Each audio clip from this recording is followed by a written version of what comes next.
You can only address feelings when you put a name to it and you attach a behavior to it. Then you can start behavior modification. You can start encouraging the right behaviors. You know, a lot of times you can help change your culture if you just have the right attitude. I'm going to be the thermostat today.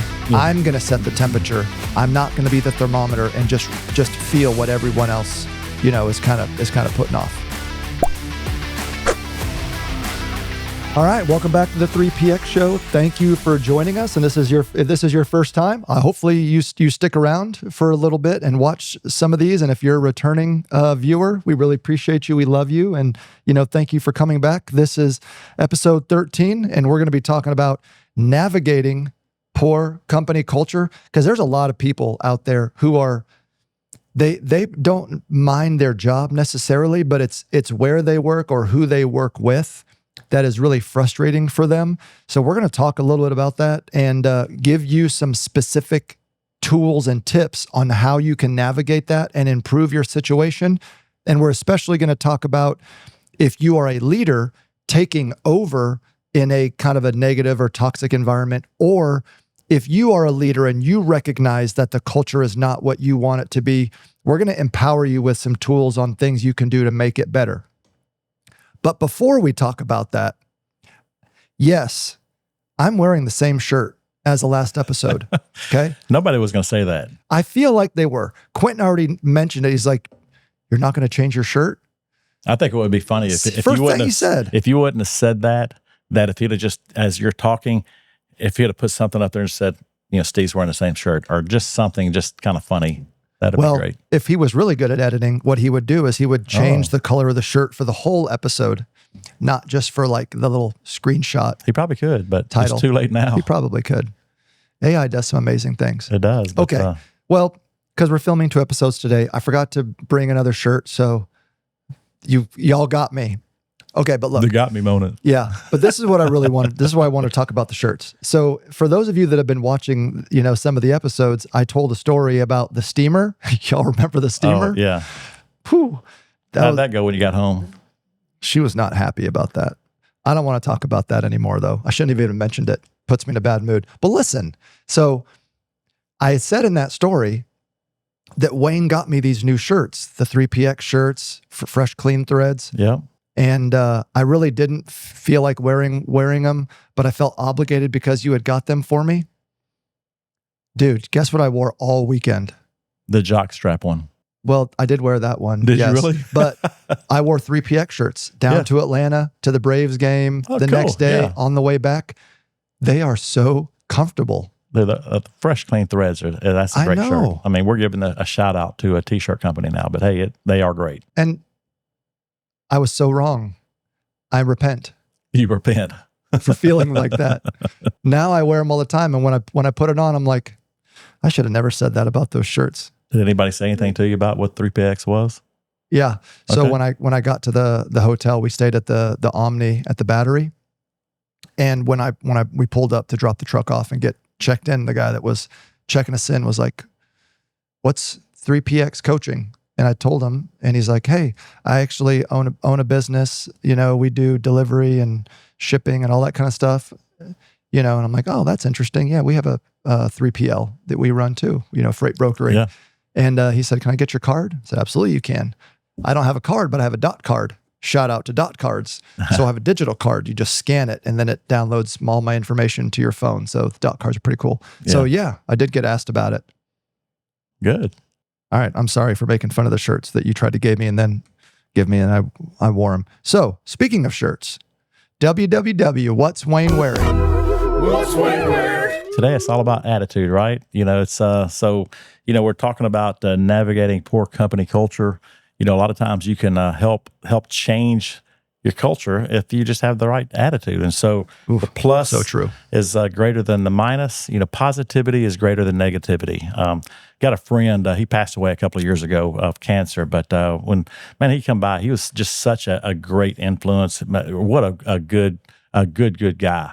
And he had this little symbol, the plus is greater than the minus. And I didn't catch it at first. I was like, dude, what is that? I mean, he had it as a tattoo on him. He had several tattoos. He had another one was 25/8.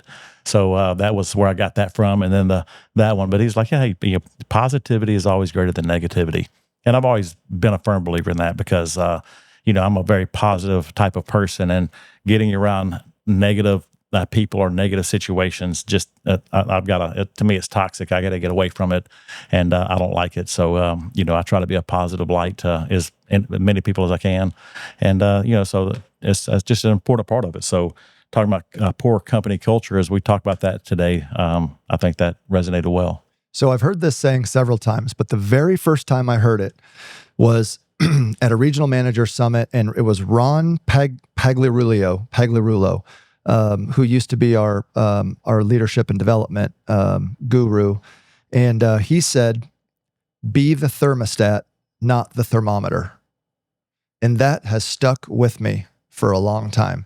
You have the ability with your attitude, the way you treat people, the presence that you bring, you can dictate the temperature in the room. Yeah. You control it, whether your attitude is positive or your attitude is negative. You impact the environment in the room.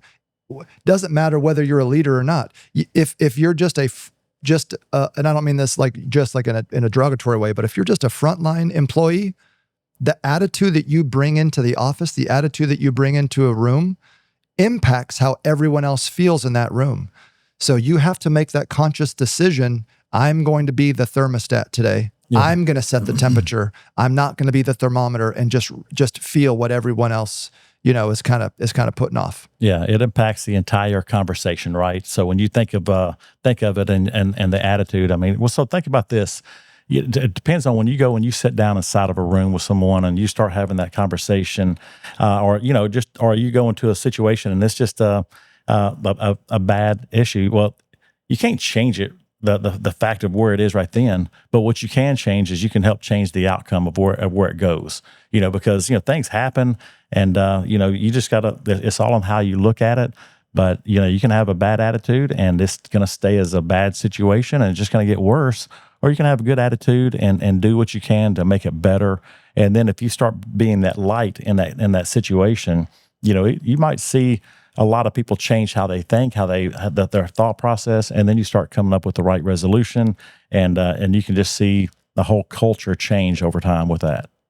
The power of one person determining in their mind that they are going to show up with positivity can be the catalyst to change, how everyone else thinks, acts, and believes.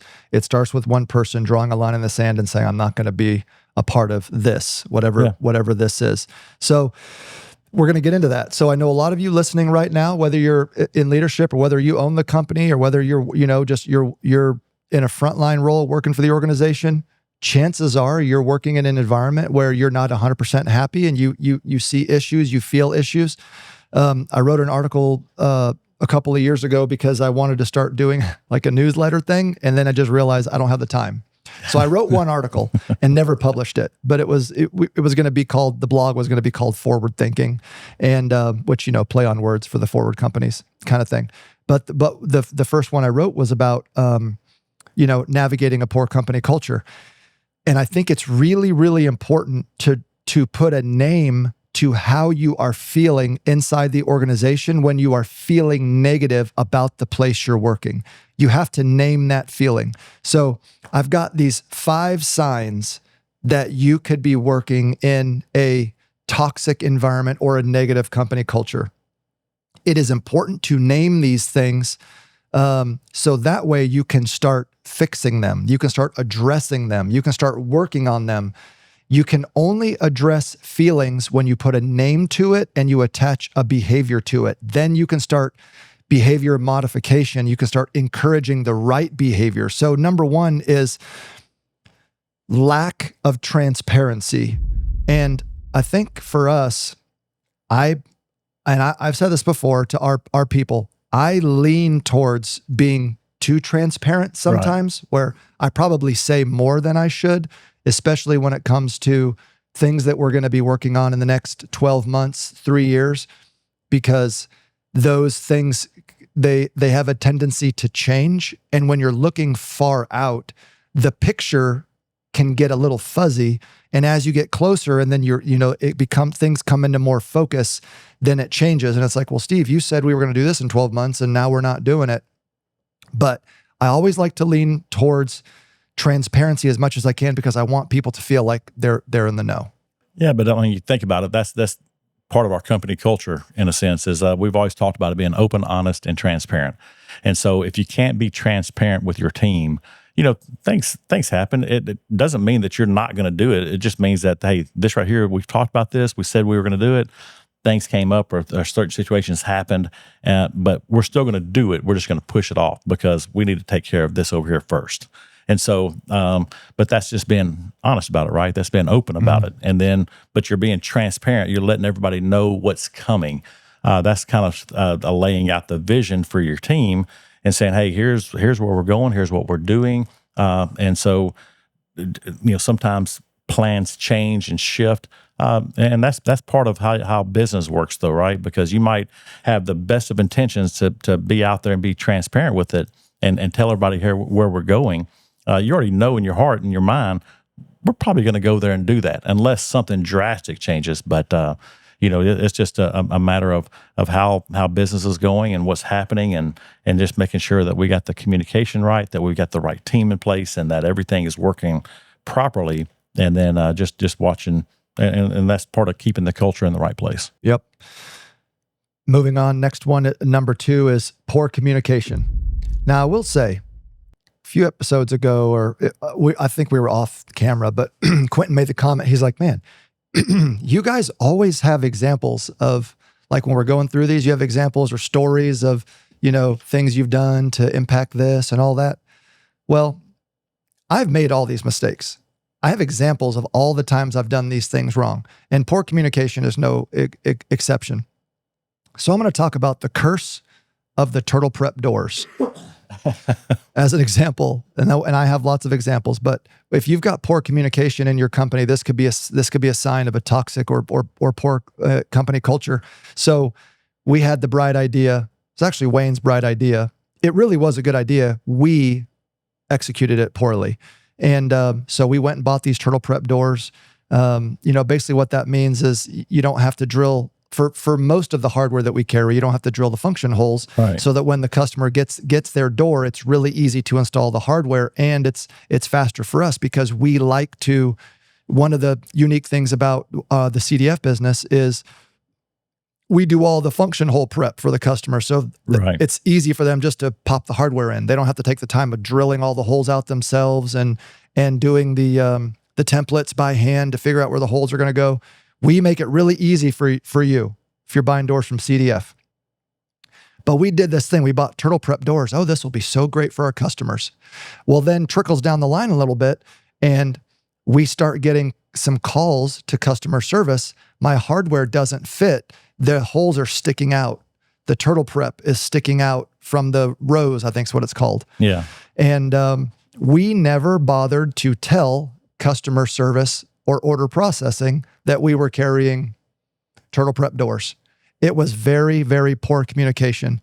Had I had made sure that all of that had been communicated properly to the entire team, what we would have found out is, hey, there's hardware out there that doesn't, that's too small. The rose diameter is too small for the turtle prep. So you have to sell a regular door kind of thing. So poor communication isn't just about making people feel like they're in the know and they know what's happening. It also directly impacts performance, and it can add a lot of work to someone's plate when you don't communicate properly. Yeah, and the big part on that communication was that no one even thought about that. If the customer is going to use existing hardware, there's a good chance it may not, because we checked all of ours that we keep in house, and it all covered and fit, and we thought, okay, we're good. But when a customer says, hey, I don't need your hardware, I've already got hardware, I'm buying it somewhere else. Well, it may fit and it may not, right? Yeah. It may work and it may not. And if they're going to go somewhere and they're going to get something a little less expensive, because our hardware may be a little more expensive on things, which we're really good on that. But it may be more of a residential type of hardware. That's not going to cover it all, and that causes huge issues at that point, right? So poor communication. Yeah. Yep. Number three is toxic leadership. And again, we have had that. I have personally made mistakes in hiring. We have made mistakes in hiring. No one is perfect.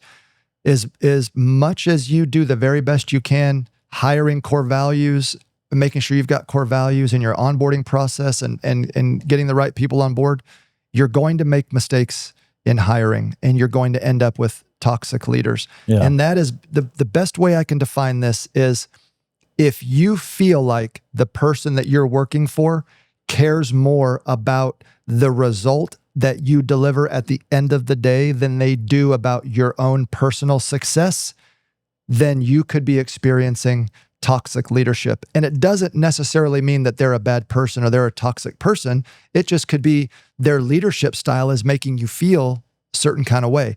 That's why naming this is important. If you feel like you're working for a toxic leader, I'm not saying go and call them toxic. Right. That conversation is probably not going to end well for you. Right. Not at all. You could be respectful and you can use the when you I feel trick I talked about in the last podcast, and if you didn't watch the last podcast, I'll tell you real quick. The when you I feel trick is when you do this, I feel like this.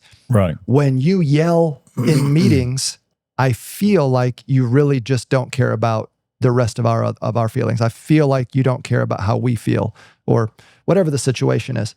So toxic leadership. Yeah, well, I've been a part of that, and that's one thing that as we started a CDF at the very beginning, to make sure that we didn't have leaders that led that way. And I'll add a little bit more to a toxic leadership. It's sometimes it's leading by fear and intimidation. Oh, that's so good. And I've had bosses before in the past that, man, you'd have a conversation. We'd be sitting across the table, just having a great conversation. Then everybody else would walk into the room and sit down, and then the next thing you know, they're jumping down your throat, berating you in front of everybody, and just blasting you. And you're like, where in the world did that come from?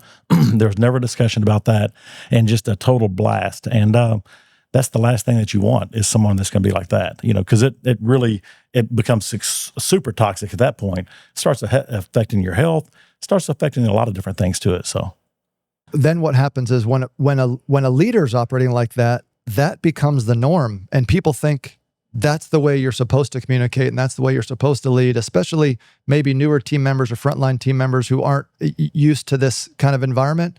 Now all your managers start to act like that, and it really spreads. So number 3, toxic leadership. Number 4 is lack of employee recognition. If the only time someone's being recognized, to your point, is when they're getting berated about something they did wrong, if your organization isn't consistently recognizing people doing great things, whether that be for core values like we do, or whether that be for performance or celebrating great performers, there could be something wrong there. Yeah, well, everybody likes an attaboy, right? A pat on the shoulder, especially when they're doing something really well, and they know they're just putting in the time and they're doing it and doing a great job.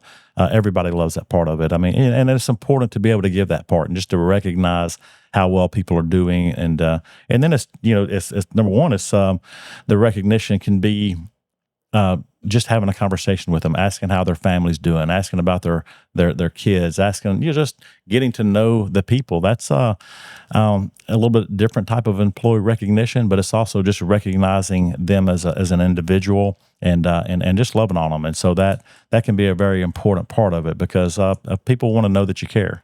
There was a saying, people don't care how much you know until they know how much you care. Yep. Right. And so that's very true in business and leadership all the way around. Number 5 is high turnover rates. I would encourage anyone, if you're looking for a new job, if you're interviewing for a new role, you got to ask the question, what happened to the last person in this role? Now, if you're already in a company and you're looking around and it's like, man, there's a lot of turnover, if you've got high turnover rates within your department, that could be a sign of a toxic culture if people aren't staying. Yeah. That could be number 3, toxic leadership, that fear and it could intimidation. Be a result of that. Yeah. Yeah. So these are 5 signs. Okay. There's probably more. I'm sure there is, but the key here is you have to name what you're feeling. If you don't enjoy going to work, and it's not necessarily about the work, the actual work that you do, but it's because you don't like the feeling you have when you're at work or when you're with coworkers or when you're with your boss or when you're with your team or whatever the case is. You need to put a name to, why am I feeling like that? What is happening that's causing that? And then you can start addressing it, fixing it, taking ownership for it, changing your attitude when, like you mentioned earlier, when you come into the office and addressing these specific things. So you can't fix what you don't name. Yeah. Awareness is the very first step here. You were really pretty hard at that when you like fix your attitude. I'm like, dang, that was pretty like straightforward with that. So I'm just saying, I don't know. Well, calling me out right there. Okay, it's my attitude. I got to fix that. If based on the way I said that, you started to feel a little bit conviction. That's it, right? If you feel the conviction, then there might be some truth to that, right? If I'm stepping on your toes, don't be mad at me about that. That's what my preacher always said. Hey, if we're stepping on your toes, you just got to move your feet sometimes. And do we need to unpack that a little bit? Why do you feel so convicted? I don't feel convicted when I told you that you need to improve your attitude when you come to work. I just laugh because I'm probably the last one you got to talk to about attitude because I have a good attitude a lot of times, right? Oh. I do. People used to say, and this wasn't really just like bad attitude, I guess. But in the early days, when we started the business, people used to, my first name is Lester. So people used to say, Lester's coming out. And so that was my alter ego, is when all of a sudden, because people didn't want to see Lester come out. But I will have to say that Lester never comes out at this point, which is good. You've done a great job to keep Lester shelled and boxed away. I don't have to, it's just a good thing. I don't like Lester coming out. I like to keep him level. Once again, this is not part of the notes. I was the same way when I first got into leadership, because I didn't always work for managers who displayed the right thing to do. So naturally, based on how you're raised, based on how whatever company you kind of start working for, you naturally emulate the environment or the behaviors of the people that are around you that kind of help shape you. So I was no different. And I was this toxic leader. I did all these things. Every single one of these, I did these. I think we all have, yeah. But you know what?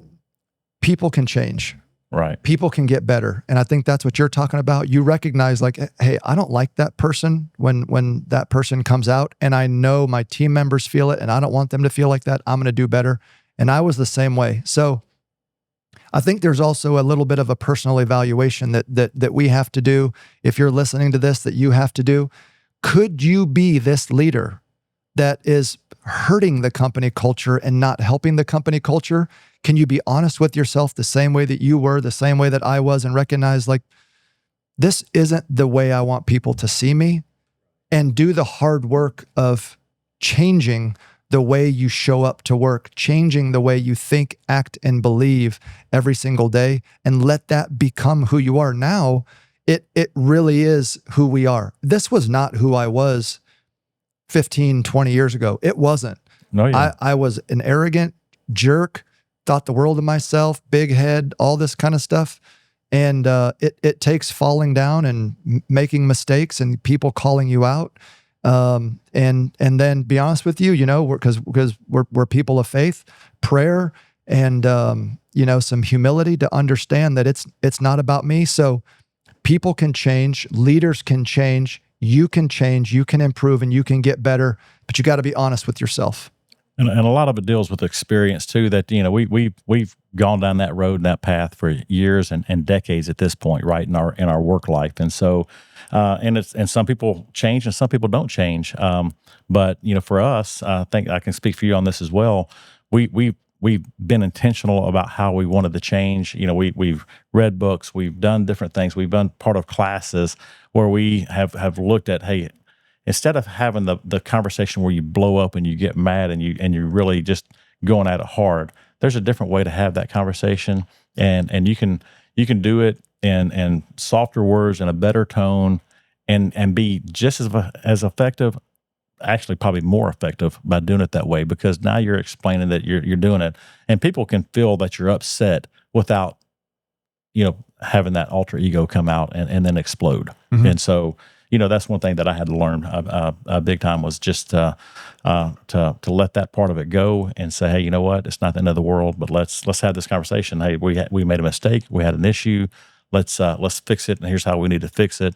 And let's just own up to it and then move on and get past. And which is a much better way of doing it than to be that fear and intimidation kind of person and leading down that path. Because I hated after I did that and that Lester part came out, I had such regret when I would do that. I actually had to go back and apologize. Say, hey, listen, I apologize. I blew up. I mean, this is what we need to do, but I apologize how I handled it. And, I had to own up to that. Yeah. There's also this kind of, is purveying a word? Purveying Like, belief? Is that a word? Purveying? Check me out. I'm from Mississippi. I have no idea what purveying is. There's a purveying belief. That better be a word. You're setting me up. Purveying. There's this belief out there that, be your own person. Don't care what people think. Don't listen to the naysayers and all that. And there's a degree of truth there. But honestly, I care deeply what people say about me. I care deeply how they feel about me. I care deeply what they think about me. And I want to be the type of person that will attract people to me as a good leader. I want people to enjoy being led by me. I want people to enjoy communicating with me. I want people to enjoy working for me. I feel like I need to care about what people think about me. So if you're in leadership or you want to be in leadership, heck, even if you're not in leadership, just to attract good friends and good people to you, you have to care what people think about you. You have to care what they say about you. You want to be the type of individual that attracts great people to you.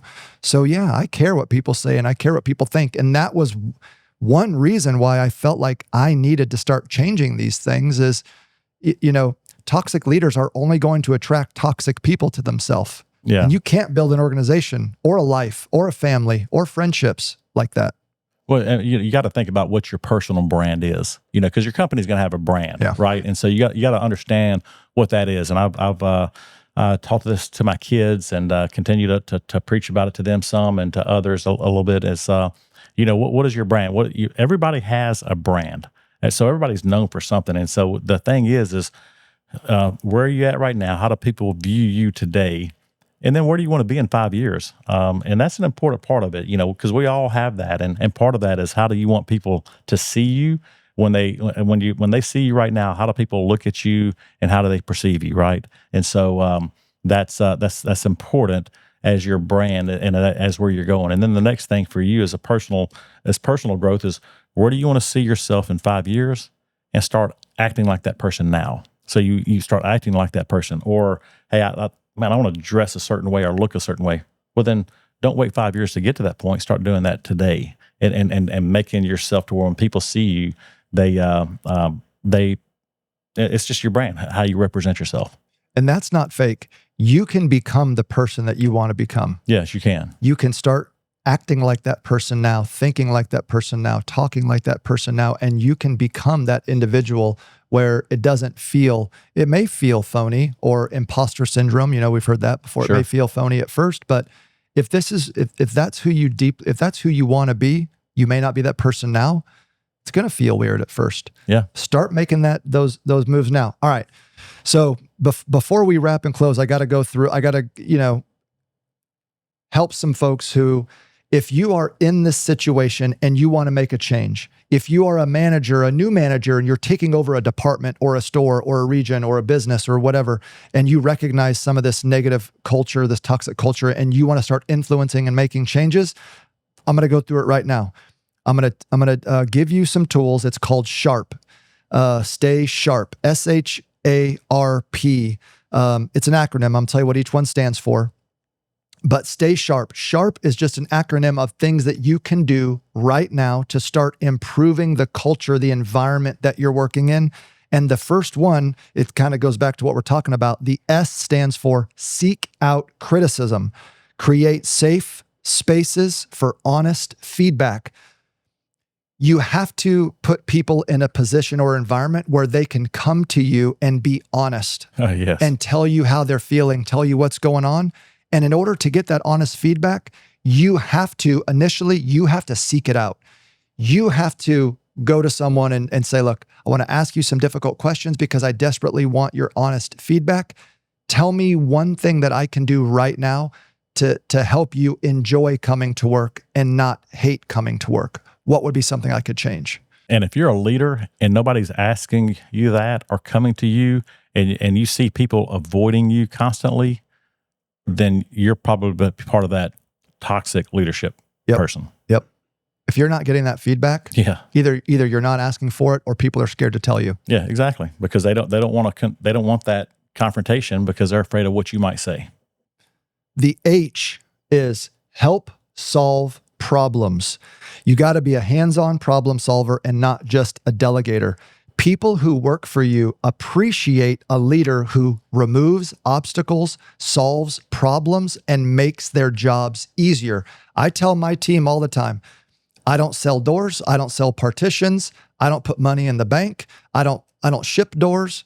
I don't do any of that stuff. My job is to create an environment where I am removing obstacles and solving problems so that people can do their day-to-day job well without any interruption. So if, as a leader, one of the greatest things you can do to start improving company culture is help solve problems. And that goes back to seeking out criticism. Sit down with someone and say, if I could solve one problem for you this month, what would be the one thing that I could do for you that would make your job easier? Ask a question like that, and you'll be shocked the type of answers you get. So help solve problems. That's the H.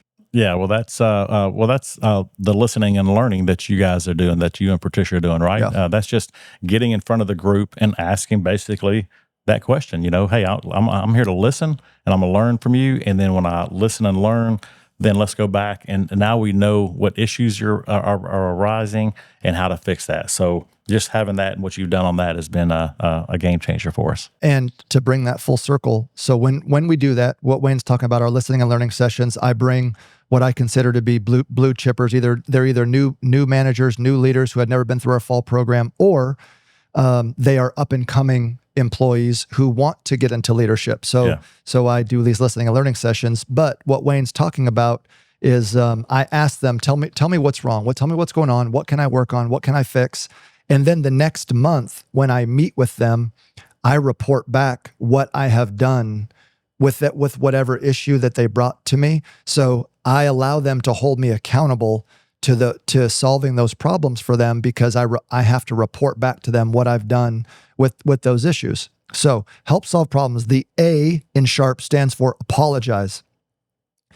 You got to own the current environment that you're in and then model accountability. So whether you are directly responsible for the culture of the environment that you're in, or whether you're new to it and you're taking over, you have to get the elephant out of the room and apologize for the way people are thinking, acting, believing, and feeling. And that just boils down to something as simple as, team, I recognize that a lot of you don't feel safe coming to work because you can't be authentic. Or I recognize that a lot of you are having issues or struggles and you don't feel confident coming to me and voicing those opinions and voicing those concerns. And I want you to know I see it. I take ownership and I apologize for that. And starting today, I want to make the effort to change that. And I'm asking for you to help me do that. It's very difficult for someone who's upset about something or frustrated to stay feeling that way when someone is standing in front of them, sincerely apologizing and taking ownership for it. Yeah. Please do not be a leader that is unwilling to apologize and always thinks that they didn't do anything wrong and it's never their fault. It's always somebody else's fault. It's always somebody else's issue that did it. Evaluate, see where it went wrong. And if it's your fault, dude, own up to it and apologize. That's the biggest way you can really create a better culture, a better environment, is when people see transparency in you, I guess vulnerability, that you're going to be vulnerable about it, and they're going to see that you are real. And hey, everybody makes mistakes. It's how do we handle it after we make a mistake? Do we just push it under the rug or blow it off or blame it on someone else? No, you own up to it, you apologize for it, and then you move on and say, hey, here's how we're going to get better. Yep. So that actually leads to the R. The R in SHARP is reel in the egos. Don't shy away from tough conversations. And when things go wrong, you take ownership.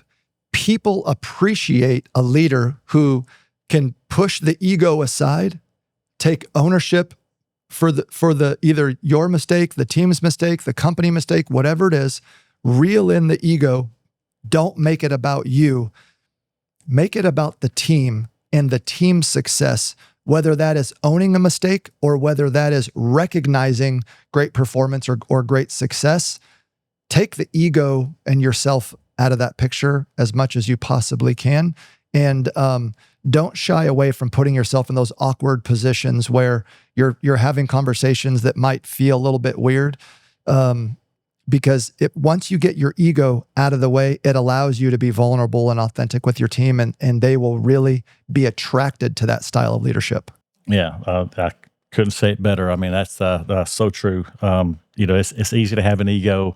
It's easy to and let it get out of control, out of hand. But just don't shy away from the tough conversations, like you said, and just reel that in, and let's work as a team. It can't be just a one-sided thing, especially if you're in a team environment. An ego can tear that apart. You said something several episodes ago, but you mentioned how God gave you one mouth and two ears. Yeah, and you can always see ego by who are the people who really actively listen and listen with empathy and want to hear what you have to say, and who are the people who are just more concerned with telling you what they think and telling you how they feel and what they want you to know. There's a lot of ego in that. When people can use their two ears the way God gave it to them, and just some people love to hear themselves speak, right? Yes. And it's like, that's right. Sometimes everybody else doesn't. And that's us. Yeah. That's me. I like hearing myself talk, but I have to consciously be aware all the time of it's not about me. Yeah. It's not about me. And then the last one the last letter in SHARP, P, stands for protect your people. Okay. Protect your people. You got to stand up for your team. In the face of negativity, in the face of a toxic environment, you have to stand up for your people and stand up for your team. And one thing I'll say about this is don't just do it in front of them, but the best way that you can stand up for your team and protect your people is do it when they're not in the room. Yes. You stand up for your team with your boss when they're not there. You advocate for your team. You say great things about your team. If there's an issue on your team, you don't need to talk to your boss about it. You address it yourself. Yep. Protect your people, advocate for your team, talk about the great things that they're doing. It will always get back to them when you are saying great things about them to other departments, to your leader. They will find out about it, and that will go really, really far for attracting good people to you and improving the culture in whatever environment you're working in. 100%, right? I mean, it's attitude, it's protecting your people, and being just positive and just really letting your team know that you always have their back, that you're on their side. And, again, like you said, the biggest thing is, when you're talking in front of them, that's great and they love to hear it. But what's even more impactful is when you're talking and you're protecting and you're standing up for them when it's behind closed doors and they're not in that room, because that goes a long, long ways. At that point, they know that they can trust you. They know that they can be more open, honest, and transparent with you about what's going on, and then you feel like you got really good, strong dialogue. And the longer you work with someone and the better they get to know you like that, the stronger your team gets, the better everybody works with each other. And then you have a culture and environment that is just top notch and everybody works together. There's great harmony and all that. So 3 key takeaways, I think, from this conversation are: number 1, be the thermostat, not the thermometer. Whether you're a leader or you're not the leader, you impact how people feel when you walk into the room.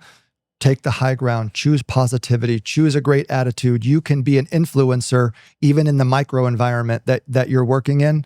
Be the thermostat, not the thermometer. The second thing is you have to name what you're feeling.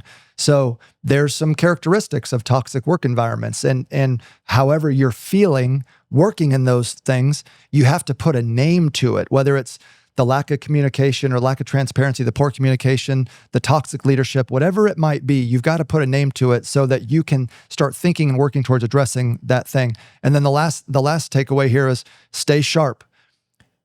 This is a tool that you can start using today to start improving the culture that you're in. Now, it's very difficult to build and maintain a great culture, but you can start seeing dramatic improvement really fast in a negative culture, starting making things better. It doesn't take years. You can start improving how you feel and how others feel coming to work today. If you start doing some of these things, you can start feeling and seeing the difference and seeing the change. And then it becomes motivating when you start seeing it. So, and that's those knocking are the down three takeaways. and that's knocking down any kind of negativity. When you get around a group of people that are super negative, and you start, hey, let's look at it from a positive perspective. Let's think of it this way, because every time we start going down this path and it's negative, all it does is gets everyone wound up, and what good does it do? It doesn't do any good. At the end of the day, we've got to figure out what the solution is, and let's do it in a way that impacts us in a positive way, not a negative way. So my encouragement to you is go and be the person or the leader that will attract great people to you, that will attract great coworkers, great employees, great friends. You want to attract greatness to you, so you have to care what people think. So go start taking the steps to be that person today. And if you enjoyed this episode, I hope you did. Like, subscribe, share, all the things. We'd love to hear from you. So feel free to engage with us on our social media platforms or shoot us a text message. We got Teams and Slack and WhatsApp, and then we're very easy to find around here. Yep, just grab us and let us know what you think. We'd love to hear it. That's right. We love you. We appreciate you. Thank you for watching the 3PX show, and can't wait to talk to you again next time. Have a good one.